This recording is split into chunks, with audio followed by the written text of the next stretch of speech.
The next story I'd like to tell you is about the Laurier Tower.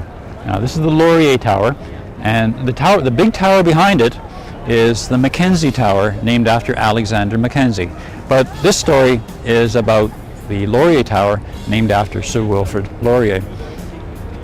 This Laurier Tower was constructed in the early 1900s, and it collapsed during construction.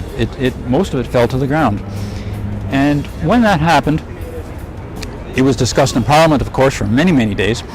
And a member of the Conservative government, who were in the opposition at that time, stood up and said, "Mr. Minister," to the Minister of Public Works, he said, "Mr. Minister, why has the Laurier Tower fallen down? Do you know what caused the collapse? And is it terrible workmanship? Is it this? Is it that?" And the Minister of Public Works said, "Can you tell me who christened this tower the Laurier Tower?" He hadn't heard that being called the Laurier Tower. It was just, to him, it was just the tower that was being built.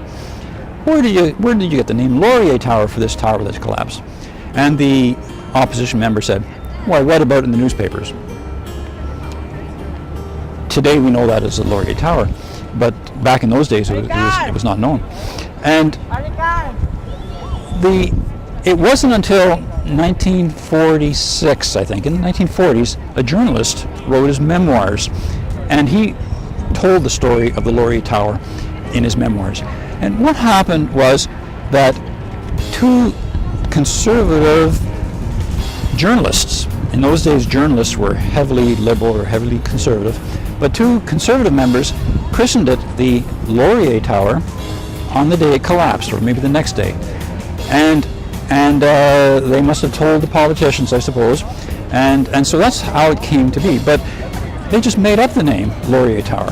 These two journalists, who were not named in the book at all. But it was done to embarrass the Laurier government, and they tried to during all the debates and so on. There was a comparison drawn between the failure of the Laurier Tower and they hoped, I guess, the failure of the Laurier government at the next election.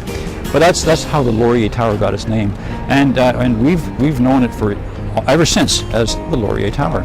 But nobody has ever known how it got its name. But that's how it happened. So now you know.